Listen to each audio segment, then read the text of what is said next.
السلام علیکم ورحمۃ اللہ وبرکاتہ۔ اعوذ باللہ من الشیطان الرجیم۔ بسم اللہ الرحمن الرحیم۔ افمن شرح اللہ صدره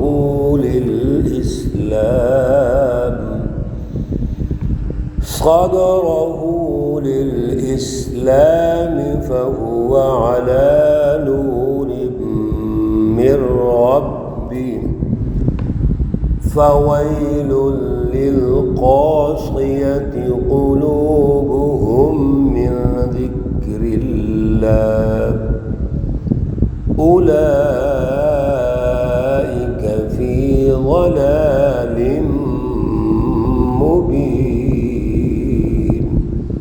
صدق اللہ العلی العظیم۔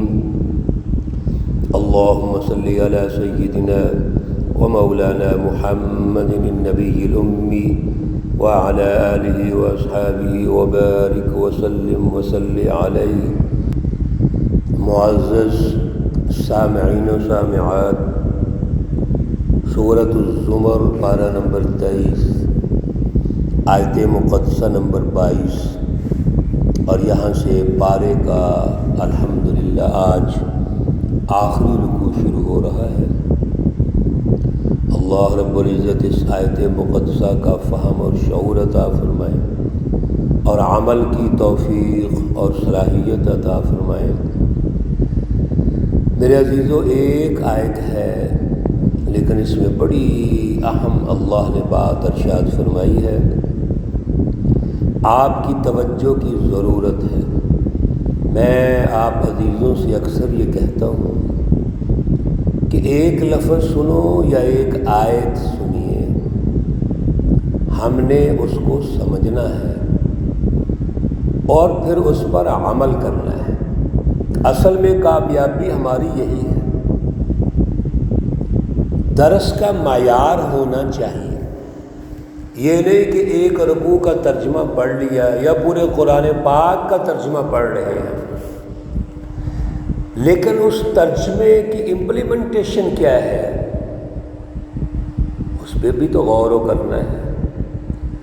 آخر کلام مقدس نازل ہوا تو یہ کیوں نازل ہوا؟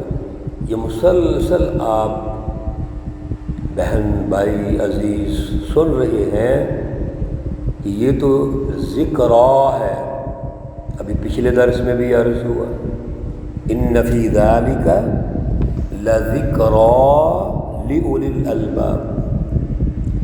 کلام مقدس ہمارے اندر عقل پیدا کرنا چاہتا ہے، سمجھ پیدا کرنا چاہتا ہے، شعور پیدا کرنا چاہتا ہے، اور پھر اللہ کی رہنمائی میں جد و جہد پیدا کرنا چاہتا ہے، اعلیٰ عمل و کردار پیدا کرنا چاہتا ہے، جو کہ پچھلے درس میں بھی عرض کیا گیا کہ جو زمرۃ المتقین ہیں، اللہ ان کو دنیا میں بھی کامیاب کرنا چاہتے ہیں، آخرت میں بھی کامیاب کرنا چاہتے ہیں۔ اب ایک سوال پیدا ہوتا تھا، اللہ نے اس آیت مقدسہ میں عنوان بنا کر اس سوال کا جواب دے دیا کہ آخر وہ کون سا ایسا مرکز ہے جس مرکز کے استقامت کے ساتھ، اس مرکز کے شرح صدر کے ساتھ ہم اللہ کے قریب ہو سکتے ہیں، اللہ کی پہچان پیدا کر سکتے ہیں۔ اللہ نے اس کا تعارف کروا دیا، افمن شرح اللہ صدرہ للاسلام، بھلا جس کا سینہ کھول دیں اللہ دین اسلام کے لیے، فہو علی نور من ربی، یہ اللہ کی طرف سے نور ہے، روشنی ہے۔ توجہ رکھیے، سب سے پہلی بات یہ ہے کہ دین اسلام الا للہ الدین الخالص، اس سورہ مقدسہ کا عنوان کیا تھا؟ الا للہ الدین الخالص، وہ دین خالص جس کا مفہوم ہم پیچھے پڑھ چکے ہیں، یہ اللہ کا نور ہے، یہ مکمل رہنمائی ہے، ہدایت ہے، اللہ کا نور ہے۔ تو دین کو ہم اللہ کا نور اللہ فرما رہے ہیں۔ میرے عزیزو، آج کل تو دین کا لفظ بھی ہم نے بدنام کر دیا۔ آج دین کا مفہوم، اس کی امپلیمنٹیشن وہ فرقہ واریت کی شکل میں نظر آتی۔ ہر فرقہ یہ سمجھتا ہے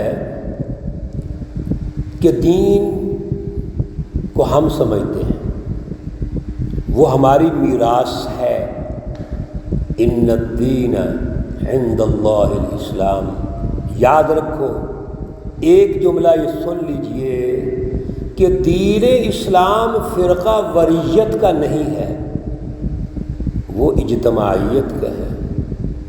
اس میں انتہا پسندی نہیں ہے، اس میں شعور ہے، اس میں ایک دوسرے کو ساتھ لے کے چلنا ہے۔ یہ روابط کا نظام ہے، خدمت انسانیت کا نظام ہے۔ وہ دین کہاں سے آ گیا جس کو عنوان بنا کے ہم نے لڑائیاں شروع کر دی، جھگڑے شروع کر دیے، مسجدیں بنا لی ہم نے جھگڑوں کی بنیاد پر۔ اور قرآن میں اللہ کیا کہتے ہیں؟ وَاعْتَصِمُوا بِحَبْلِ اللَّهِ جَمِيعًا وَلَا تَفَرَّقُوا، یہ لا تفرقوا پھر لہی کا صیغہ ہے۔ اللہ حکم دے رہے ہیں کہ فرقے، گروہ بندیاں نہیں بنانی۔ یہ دین اسلام کی اور اجتماعیت کے منافی ہے۔ تو ہم فرقوں کا کام کر کے دین سمجھ رہے ہیں۔ دین تو اللہ کا نور ہے، روشنی ہے، ہدایت ہے، انسانیت کی ترقی ہے، انسانیت میں روابط کا نظام ہے، اللہ کی پہچان ہے، اللہ کی محبت ہے، اللہ کی رضا ہے، اللہ کا خوف ہے۔ یہ ہے دین۔ دین میں سائنس کی ترقی ہے، سیاسیات کی ترقی ہے، عمرانی علوم کی ترقی ہے، ایک فرد سے لے کے اجتماع تک سسٹم کی تشکیل وہ دین اسلام، اور یہ ہے نور من ربی۔ اللہ فرما رہے ہیں جس شخص کو اللہ نے دین دے دیا، دین خالص، اس کا سینہ کھول دیا۔ اب دین خالص کا فہم، اس کا مرکز وہ قلب ہے، قلب میں اعلیٰ شعور کا آنا، اللہ کی محبت کا آنا، للہیت آنا، اجتماعی ترقی کا آنا، انسانی ترقی کا آنا۔ اس کے لیے کوشش کرنا، پہلے عقل سے سوچنا ہے، سوچ کر اس کو قلب تک لے کے آنا ہے، اور قلب مرکز ہے۔ شرح اللہ صدرہ للاسلام، ہم نے اپنے اس دین خالص کا جو مرکز ہے وہ قلب کو بنانا ہے، دل کو بنانا ہے، سینے کو بنانا ہے۔ اور میرے عزیزو یاد رکھو، جب قلب پر اللہ کی رٹ ہوگی، عقل پر اللہ کی رٹ ہوگی، ہماری خواہشات، ہماری سوچ و بچار اور ہمارے نظریات اور تمام تر جد و جہد اللہ کے تابع ہوگی، تو یہ نور ہے اللہ کی طرف سے۔ اور ایک دوسری جماعت وہ کون سی ہے؟ وہ کافروں کی، مشرکین کی، منافقین کی جماعتیں، شیطانی جماعتیں۔ ان کے دلوں کی کیا شکل ہے؟ فویل للقاسیۃ قلوبہم من ذکر اللہ، ان کے دل سخت ہیں، قاسیہ سخت، اور جب دل سخت ہے تو ویل ان کے لیے بربادی ہے. کیوں؟ قلوبہم من ذکر اللہ، وہ اللہ کا ذکر حاصل ہی نہیں کرنا چاہتے، نصیحت حاصل نہیں کرنا چاہتے، وہ اس طرف سوچتے ہی نہیں ہیں. کیا ابو جہل سوچ رہا ہے اس طرف؟ ابو لہب سوچ رہا ہے؟ مکہ المکرمہ کے کفار مشرکین ظالم سوچ رہے ہیں؟ اتنے سخت دل ہیں کہ رسول اللہ صلی اللہ علیہ وسلم کی تعریف بھی کرتے ہیں، آپ کو الصادق الامین بھی کہتے ہیں، لیکن سوچتے نہیں، بلکہ مقابلے میں ہیں. شیطانی جماعتیں ہمیشہ مقابلے میں ہوتی، اور کیوں ہوتی ہے؟ ان کے دل سخت ہیں، دل سیاہ ہے، دل میں ضد ہے، عناد ہے، دشمنی ہے، تکبر ہے، غرور ہے، ان کے دل تباہ ہو گئے. میرے عزیزو، اللہ فرما رہے ہیں، سنیے، اولئک فی ضلال مبین، جن کے دل سخت ہیں، جو توجہ نہیں کرتے، جو رسول اللہ صلی اللہ علیہ وسلم کی رہنمائی سننا ہی نہیں چاہتے، عمل کہاں سے کریں گے؟ یہ کھلی گمراہی میں ہے. فی ضلال مبین، یہ گمراہی میں ہے، اور گمراہی بھی ایسی جو کھلی گمراہی ہے. آج بھی یہی چیز ہے. اس آیت مقدسہ کی روشنی میں بس دو جملے سمجھ لو. اگر ہم چاہتے ہیں اللہ کی اعلیٰ فلسفی حاصل کریں، سچی تعلیم حاصل کریں، نور من ربی، اللہ کا نور دین اسلام اپنے دلوں میں لے کے آئیں، دل کو مرکز بنا لو.